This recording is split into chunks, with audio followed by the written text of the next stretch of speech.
baby boomer tales. Housekeeping. Why are we having housekeeping? What has gone on here? Why are you guys interrupting my podcast? I thought I told you only when something was important. It is important, Jim. You made a mistake last week. Yeah, you made a mistake. Yeah. What mistake did I make? I just did a podcast. You said that you were the international president. I said I was the local chapter president. At first, Jim, but then you made it sound like you were the president. Yeah. Well, I'm sorry, guys. I really didn't mean to mislead anybody. You know what they say, you're only important in your own mind. Yeah. I, on the other hand, am a genius in my own mind. Well, I apologize to anybody that thought that I was the big president, when in fact I was just the local chapter president. Thank you, Jim. Your humbleness makes us happy. Yeah. Okay, guys, get out of here now. I've got business to attend to. Thanks for keeping me on the up and up.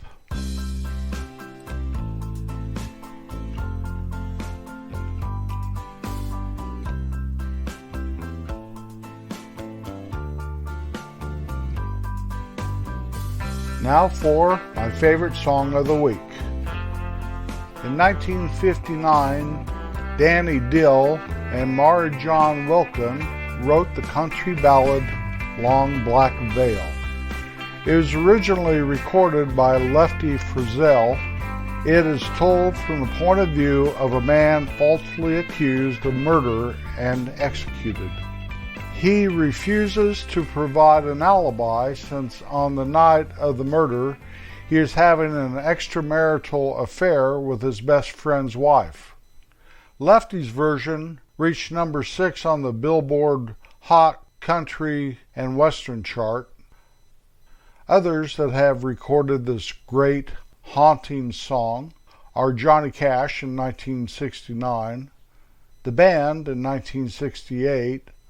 Others are the Kingston Trio, Burl Ives, Joan Baez, New Riders of the Purple Sage, the Chieftains with Mick Jagger, Dave Matthews Band, Johnny Rivers, the Byrds, Bill Monroe, Hank Williams, Michael Nesmith, Jerry Garcia, Bruce Hornsby, and Chris Ledoux. Now, just between you and me, it almost sounds like the guy was set up. Did his best friend kill somebody and he was framed for murder? If that's the case, instead of that lady walking the hills at night, grieving and wondering, she should be sitting in the jail. Just my opinion.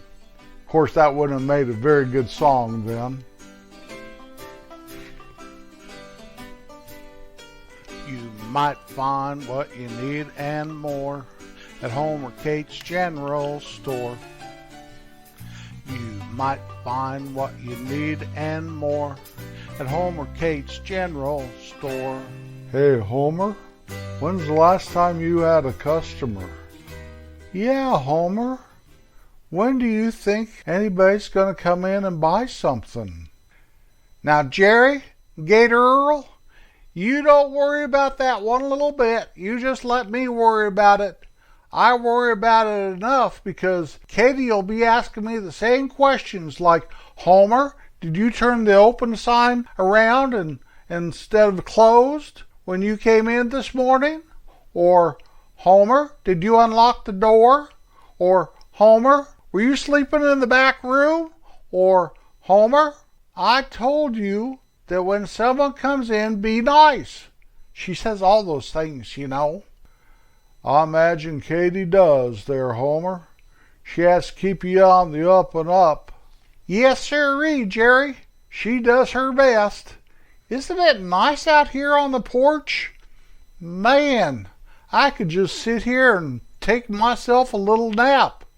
Yeah, well, Homer, if you did that, Katie'd probably catch you and she would know why you didn't have any customers. Yeah, Homer, like she's on to you anyway. Now you guys, you should be nice to me.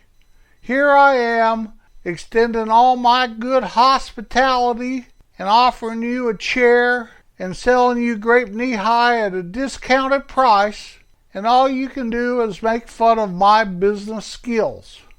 Well, I tell you what, I know a thing or three about business. You know, it's almost September. Almost September. Summer's almost over. We went down to Wheattown the other day and went to a McDonald's, and you know what? Now they have a hamburger called the Happy Meal, and it comes in a box. I like those little hamburgers. I can eat 5 or 6 of them, no problem whatsoever, and Katie doesn't have to cook. But now it's a Happy Meal, and they say that it's for kids. Well, I asked Kitty if she wanted one. She said no. Of course, she's not getting any younger, I guess. Anyway, next thing you know, they'll be putting a toy in that box. Ha ha ha! Oh, what will they think of next?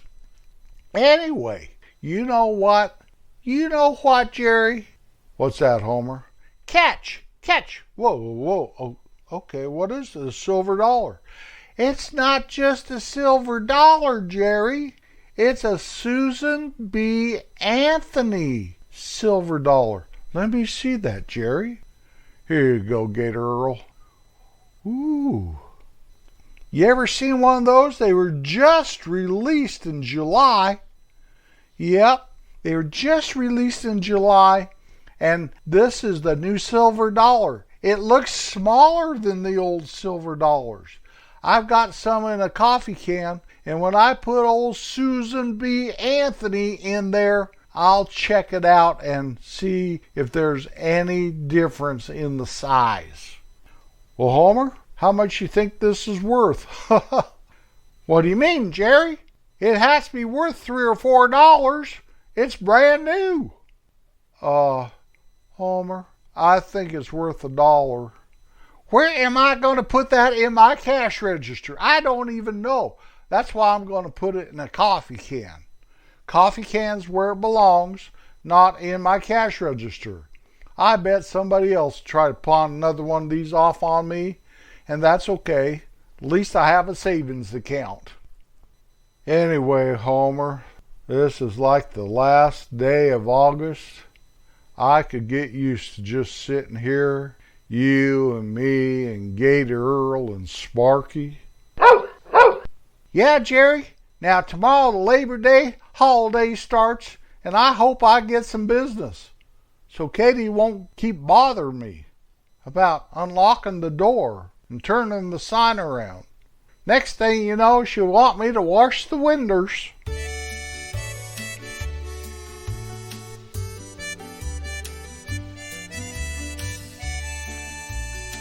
When I was a kid growing up in that little hometown of mine in north central Colorado Rocky Mountains, I worked at my dad's grocery store quite often. When I first started working there, when I was just a little kid, I wasn't really qualified to do too much, so I'd have to pick up cigarette butts out of the gravel parking lot. That was back in the day when almost everybody and their brother and their mother smoked.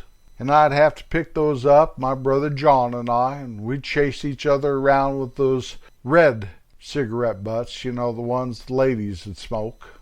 Their lipstick make those ends of those cigarette butts all red, and they were gross to us boys. That's a fact. As I got older, though, I started to qualify for more important jobs. One of them was separating pop bottles.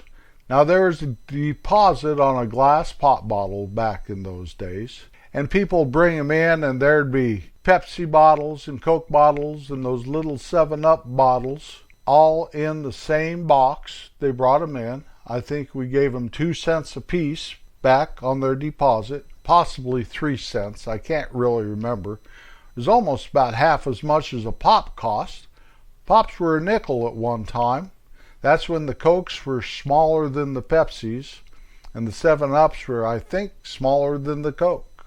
But we'd have to separate all those, the Dr. Pepper and the Duffys. Remember Duffy's Soda Pop? Have to separate those Duffy's Soda Pops. And we'd separate all the Cokes together, all the 7-Ups together, all the Dr. Peppers together, all the Pepsis together, and like I said, all the Duffys.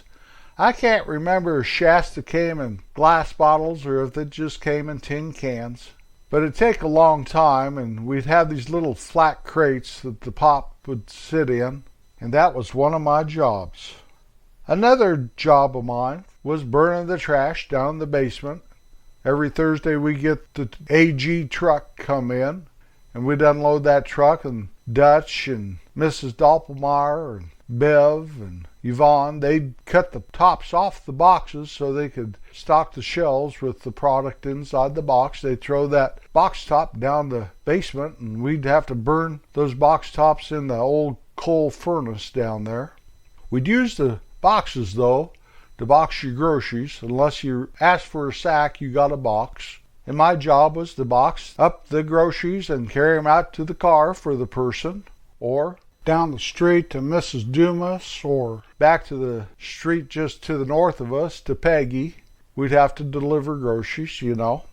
Well, another job was candling eggs.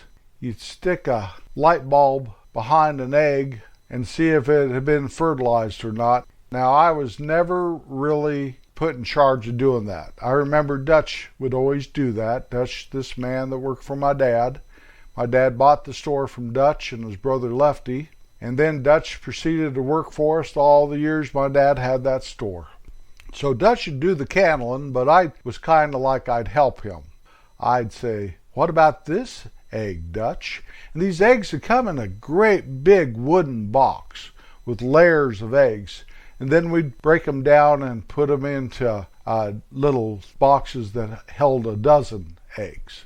And maybe I did that, but probably not, because I would drop an egg and there go the profit. So Dutch was in charge of all that. Another job I had was I had to oil the cucumbers.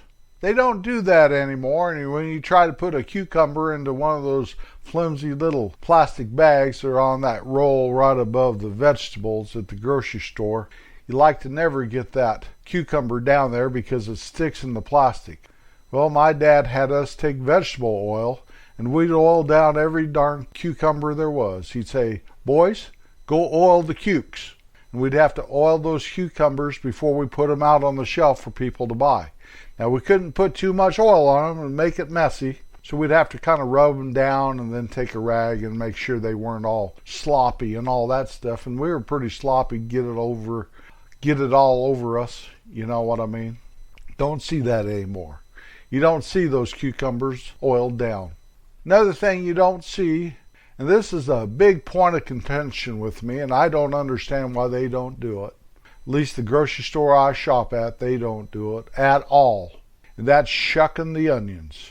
These onions have a skin on them that just falls off and is messy and goes everywhere. When you buy a sack of onions anymore, those red mesh sacks, they never shucked one onion at all. Maybe if you go buy the bigger onions that cost a little more, there's halfway shucked. But we'd have to shuck them so you'd never have a skin one. What you do to shuck them is you take an onion and you put it in the palm of your hand. You take your other hand and put the palm of that over, and you kind of rub it real quick. And that skin would fall off. Then you could put it in the box to take it out onto the shelf there with other onions in the produce department. I kind of miss those shucked onions. My wife gets tired of me talking about it because every time we buy a bag of onions and it's half skins in that bag, it takes me back to when I was shucking onions and oiling cucumbers and sorting pop bottles and burning box tops down in the basement in that old coal furnace. I'd also have to sweep the sidewalk, sweep the back room. Dutch swept the main part of the store, though. That was he was in charge of that. I guess it's because he'd sweep it better than what we would. I miss old Dutch. I believe he worked for the people that bought the store from my dad, old Mr. Ed. Later, Dutch went up to the ski area and worked up there. When you talk about quality in a man that worked for you, you have to put Dutch at the head of the row. They don't make them like old Dutch anymore. Guaranteed. You can find us at babyboomertales.com.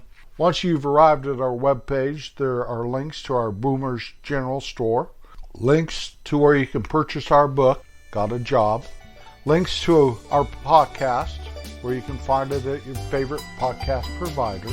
You can email us at babyboomertales@gmail.com. Kindness should be first in a person's mouth, actions, and heart. The world would be a better place if we all followed that little rule. I'll be back next Wednesday. Looking forward to it. Peace out, Girl Scout.